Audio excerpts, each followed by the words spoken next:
जिसको बड़ा नेता अरे बनना भाई, है वो मुफ्ती हुजूर सलमान पर नजरी भोंकता साहब ने है। कहा कि जिसको बड़ा नेता इस्लाम के बनना है खिलाफ, कुरान वो के नबी खिलाफ सल्लल्लाहु अलैहि वसल्लम पर भोगता है। आइए उन चलिए सुनते हैं, जालिमों को बहुत अच्छा कभी बयान किया डूब आप। कर मर कर सोचना चाहिए। और दिन दहाड़े जो मुसलमानों का कत्लेआम है ये बढ़ता जाएगा। मैं हदीस की रोशनी में बता रहा हूं, हदीस की रोशनी में बता रहा हूं, बढ़ता जाएगा। तुम्हारा इम्तिहान है। अभी तो खाली चिट्ठी दिखा करके लोगों को लुभाने वाले बाबा आए हुए हैं कि तुमने क्या खाया, तुम घर में क्या करके आए, चिट्ठी दिखा देंगे। अभी तो दज्जाल को आना बाकी है। दज्जाल आएगा, वो तो तुम्हें बारिश बरसा कर दिखाएगा, मरे हुए आदमी को जिंदा करके दिखाएगा। इतने बड़े इम्तिहानात होना बाकी है। इन उस जमाने में तुम्हारा क्या होगा? जमाने का, उम्मत का एक तुर्रे इम्तियाज रहा है। हमारे हजारों इख्तिलाफात हम पीठ पीछे फेंक देते हैं जब मेरे मुस्तफा का नाम आता है। अल्लाह ये जज्बा हर मुसलमान के अंदर कायम व दायम रखे। मुझसे पेशतर नाजिम इजलास या मुंतजिम हजरत मौलाना कमरुद्दीन साहब किबला, जिनकी दावत पर मैं हाजिर आया, उन्होंने बहुत लंबा चौड़ा तारुफ कराया। मैं उतना तारुफ के काबिल नहीं हूं और ना ही मैं उस तरह का हूं जिस तरह से उन्होंने बताया। मेरा एक मुख्तसर सा तारुफ है, मेरा एक मुख्तसर सा इंट्रोडक्शन है। बस वो यही मेरा तारुफ मुझे हर जगह ले जाने पर मजबूर करता है। मुझे कभी ये देखने को नहीं मिलता कि मुझे जहां से दावत दी जा रही है वो कितना बड़ा शहर है, कितना बड़ा गांव है। ये तो पहुंचने के बाद ही पता चलता है। और वो हमारा तारुफ सिर्फ इतना ही है जिसको मैं खुद अपने अंदाज में अर्ज भी करता हूं, या रसूल अल्लाह, तेरे इश्क की बदौलत मुझे जिंदगी मिली है, वरना हम अपने आप में कुछ भी नहीं है। अगर मेरे मुस्तफा का नाम ना हो तो हमारी जिंदगी का कोई हासिल ही नहीं। या रसूल अल्लाह, तेरे इश्क की बदौलत मुझे जिंदगी मिली है, मेरी बात बन गई है तेरी बात करते करते करते। सुभान अल्लाह, सुभान अल्लाह। मेरी बात बन गई है तेरी बात करते करते। और एक फार्मूला याद रख लो, उनकी बात करो, हर दिल पे राज करो। नबी पाक सल्लल्लाहु तआला अलैहि वसल्लम की ज़ाते पाक एक ऐसी अल्लाह तबारक व तआला की बनाई हुई यहाँ दुनिया में शख्सियत है कि सारी दुनिया उस जात के इर्द गिर्द है। वो जो न थे तो कुछ न था, वो जो ना हो तो कुछ ना हो। तुम्हारा तारुफ, तुम्हारी इज्जत उसी नबी से वाबस्ता है। हत्ता के लोग मशहूर होने के लिए आज हुजूर पाक सल्लल्लाहु तआला अलैहि वसल्लम की गुस्ताखियां भी कर रहे हैं। और उनका मकसद सिर्फ और सिर्फ अपनी कौम में हीरो बनना आज एक फैशन बन चुका है। दुश्मनाने इस्लाम के दरमियान बड़ी बड़ी कंट्रीज में भी देखने को मिल रहा है। जिसको बड़ा नेता बनना है वो हुजूर पर भोंकता है, इस्लाम के खिलाफ, कुरान के खिलाफ। उन जालिमों को कभी डूब कर मर कर सोचना चाहिए। हिंदुस्तान ही की अगर मैं बात करूं, मुझे तो मेरी इस अदा पर भी फख्र है कि अल्लाह ने मुझे अगर कुछ अता किया है तो मेरे रसूल के सदक़े में अता किया। किसी दूसरे पे भोंक कर तो मशहूर नहीं हुआ। तुम्हारी किसी किताब पे बोल के तो नहीं आया, ना तुम्हारे धर्म पे बोल कर आया, ना तुम्हारे किसी गुरु घंटाल को बोल के आया। मुझे मेरे मुस्तफा की इज्जत से अल्लाह ने इज्जत दी। और उन्हें यह सोचना चाहिए तुम्हारे पास रखा कुछ है ही नहीं जिसको बोलकर तुम दुनिया में पॉपुलर बन सकते। तुम्हें पॉपुलर बनने के लिए भी मेरे नबी का वास्ता लेना पड़ रहा है। बदनामी से भी नाम चाहते हो दुनिया में, अगर कुछ नाम करना है बदनामी के जरिए से, तब भी मेरे नबी के नाम पर भोंकते हो। आज ऐरा गैरा नत्तू कैरा जैसा भी हो, इस्लाम के बारे में कुछ कह दे तो उसको चंद लोग हीरो बनाते हैं। और उस पागल को ये नहीं मालूम कि ये 4 ही दिन का हीरो होता है। जो ये खिलाफ भोंकता है हुजूर की शान में या इस्लाम के खिलाफ, उसे ये एहसास नहीं होता कि वो उसकी मिसाल ऐसी है जैसे बैलगाड़ी के नीचे जो कुत्ता चल रहा होता है। उसे कुत्ते को ऐसा लगता है कि पूरी बैलगाड़ी मैं चला रहा हूं। थोड़ी देर के बाद बैलगाड़ी निकल जाती है, तब उसे पता चलता है कि कोई बैल चला रहे थे। तो ये इन लोगों की मिसाल ऐसी कि उन्हें ऐसा लगता है कि अब सारी दुनिया मेरी है। हमने अपनी आंखों से देखा, और आपको भी मैं बताता हूं, रिसेंटली हमारे इसी देश में उन कुत्तों का हशर अभी क्या चल रहा है वो भी आपको पता है। जिन्होंने क्या बात है हज़रत, क्या बात है। इस्लाम, कुरान वाकई, और मेरे सुभान आका अल्लाह, की क्या जात बात को है। निशाना बनाया, खूब भोगते रहे, आज वो किसी पेपर के कोने में भी नजर नहीं आते। दूसरों की बात तो छोड़ो, दूर दराज तो छोड़ो, अपनी कौम में ही नहीं पूछे जाते। वो राफजी कुत्ता जो अपना दीन बदल कर निकला था, इस्लाम भी बदल लिया, नाम भी बदल लिया, धोती पहन करके निकल कर चंद महीने उनका फुजला खाता रहा, उसके बाद वहां से भी किक मार करके निकाल दिया गया। और उसके बाद आज हालत क्या है। इसीलिए मेरे अजीजों याद रखो, दुनिया की चंद चकाचौंध को हासिल करने के लिए इन्होंने मेरे नबी को निशाना बनाया।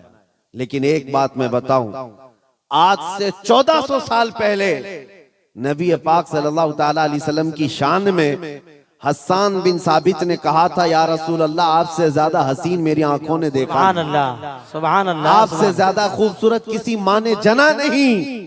उन्होंने हुजूर की तारीफ की थी, अल्लाह ताला ने उनका नाम आज तक जिंदा रखा है। सुभान अल्लाह। हुजूर की शान में तारीफ करने वाले, बाकी जो भौंकने वाले थे उनके तो नाम भी याद नहीं लोगों को। जो इस्लाम के खिलाफ दसीसाकारियां करते हुए अपनी जिंदगियां तबाह कर गए।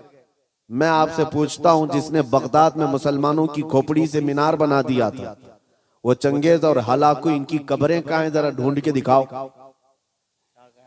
इनके निशानात कहां हैं? इनकी औलादें कहां हैं? इनके तारीख में वो मकामात क्यों नहीं है आज?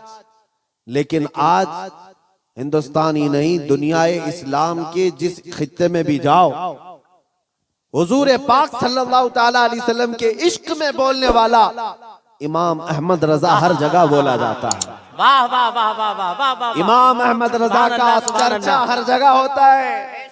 क्यों होता है? इसलिए कि उस आला हजरत ने अपनी जिंदगी हुजूर के इश्क में फना कर दिया था। इसीलिए उन्होंने कहा था, या रसूल अल्लाह, कि जान की इक्सीर है उल्फत रसूलुल्लाह की, खाक होकर इश्क में आराम से सोना मिला। जान की इक्सीर है उल्फत रसूलुल्लाह की। एक पॉइंट समझ करके चलो मेरे अजीजों, मैं आपको यही देना चाहता हूं, आज के हालात घबराने की जरूरत नहीं, बहुत तेजी से अभी बदलेंगे।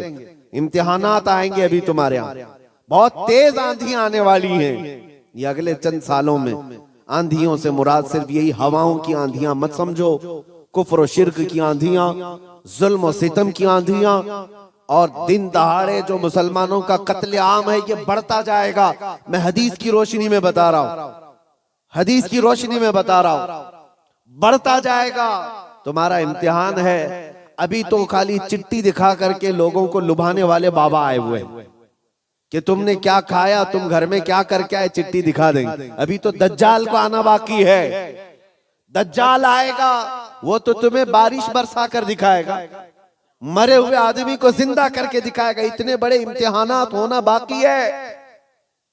उस जमाने में तुम्हारा क्या होगा, तुम किस तरह से जिंदगी गुजारोगे? एक इलाज में बताऊं, हर जमाना चाहे जैसी भी सख्तियों वाला आए, कल को अगर फसादात भड़का दिए जाएं, तुम्हारे सामने तुम्हारे बच्चे ज़बा कर दिए जाएं, तुम्हारे सामने तुम्हारी औरतों के दुपट्टे छीन लिए जाएंगे, कुरान पाक को जलाने की कोशिशें होंगी, मस्जिदों के मीनार और गुंबद खत्म कर दिए जाएंगे, ये सारे हालात बढ़ते जाएंगे। तो क्या तुम इन तूफानों से घबरा कर ये फैसला कर लोगे कि जब तक मैं इस दीन में रहूंगा रोजाना एक मुसीबत को झेलना पड़ेगा, अच्छा है इनकी ही जय जय करूं, जैसे कुछ चले गए? तो मेरे अजीजों, अगर तुम्हारा कदम जरा बराबर डगमगा गया, तो फिर आज ही से तय कर लो कि तुम ईमान में आए नहीं थे, मुनाफिकत में थे। निफाक था। जिसका ईमान है वो उन आंधियों में एक ही सहारे के साथ जिंदा रहेगा। एक ही सहारा, छोड़ो, कोई कायद नहीं मिलने वाला है। मुश्किल है। रहनुमा, कायद, जमात, पार्टी, निगरान, सिपह सालार, ये सब एक तरफ रखो। उन हालात में तुम हर तरफ देखते रहोगे जिसको आला हजरत ने फरमाया है, साथी साथी कह के पुकारो, साथी हो तो जवाब आए। फिर झुंझलाकर सर दे पटखो, चल रहे मौला वाली है। हालात ऐसे आएंगे कि तुम साथी साथी कहकर पुकारते रहो, मदद के लिए कोई नहीं आने वाला है। उस जमाने में एक ही सहारा होगा। फरमाया बुजुर्गों ने कि जिसके सीने में मेरे मुस्तफा की मोहब्बत होगी, उन आंधियों से वो टकरा करके भी साबित कदम रहेगा। वो साबित कदम रहेगा। हर आने वाली आंधी का रुख मोड़ देगा।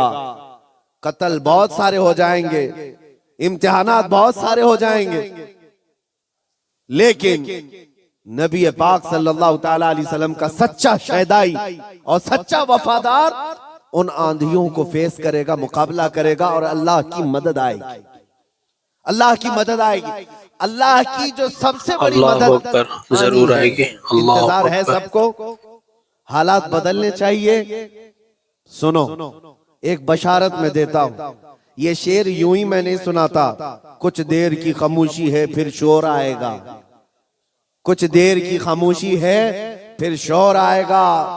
आज कुत्तों का वक्त है, कल हमारा दौर आए। ये यूं ही नहीं कहता, यूं ही नहीं कहता। अल्लाह की सबसे बड़ी मदद जो आने वाली है वो करीब है, करीब है, करीब है। वो किस तरह से आएगी? अन करीब मदीने तैयबा से इमाम मेहदी का ज़हूर होगा और इमाम मेहदी आएंगे खाने काबा के पास, और उस वक्त अख्ताब, औताद, अब्दाल, औलिया उनके हाथ में बैत करेंगे। फिर वो निकलेंगे और फिर मुल्क शाम आएंगे। तो इमाम मेहदी का जमाना करीब है। मेरे मुस्तफा की हदीसों का मफहूम मैं आपके सामने रख रहा हूं कि जब वो दौर आएगा पूरी दुनिया में सिवाय इस्लाम के कुछ नहीं होगा। आपने अभी शायर से सुना, इस्लाम था, इस्लाम है। इस्लाम हाँ सिर्फ तुम्हारे गांव में नहीं रहेगा, इंशाअल्लाह अमेरिका में भी रहेगा, यूरोप में भी रहेगा, अफ्रीका में भी रहेगा, और जितने चीखते चिल्लाते उनकी गर्दन पे भी रहेगा। हाँ याद रखो, इस्लाम था, इस्लाम है, इस्लाम है। इसीलिए मैंने चंद सालों पहले कहा था, कुछ लोगों को तीखी लगती है बात, कड़वी लगती है कि मस्जिद तोड़कर अपना माबद बनाना है। मस्जिद को खत्म कर दिया, शहीद कर दिया। भाई हुकूमत तुम्हारे पास, ताकत तुम्हारे पास, कोर्ट तुम्हारे पास, वकील तुम्हारे पास, बना लो। बड़े जोर शोर से सब बना रहे। हमसे एक इंटरव्यू वाले ने पूछा आप इस पर क्या कहते हैं? हमने सिर्फ इतना ही कहा कि बनाने के लिए कहो लेकिन थोड़ा किबला देखकर बना लेना। अच्छा है भाई, किबला देखकर बना लेना। ये क्यों कहा? क्योंकि हमें पता है मेरे मुस्तफा ने फरमाया एक दौर आएगा जब हर दीवार से आवाज आएगी अल्लाहु अकबर। हर जगह से अल्लाहु अकबर की आवाज गूंजेगी। मेरे अजीजों, मायूस ना हो आज के इन हालात से। जो नौजवान मायूस होकर सरासीमगी के शिकार हो जाते हैं, मुझे उनसे शिकायत है। आज भी तुम्हारे पास वही जज्बा है, हमें पता है। अगरचे बिखरी हुई ये कौम है लेकिन बड़ी बड़ी ताकतें तुमसे खौफजदा हैं। डरती क्यों है? गरीब मुसलमान देहात में रहते हैं, कामकाज नहीं है, इनके पास तो जायदादें नहीं, इनके पास नौकरियां नहीं, इनके पास फौज नहीं, लेकिन मीडिया की जीनत तुम ही तो हो। कितने चैनल ऐसे हैं जिनमें हमारा नाम लिए बगैर तो दुकान नहीं चलती।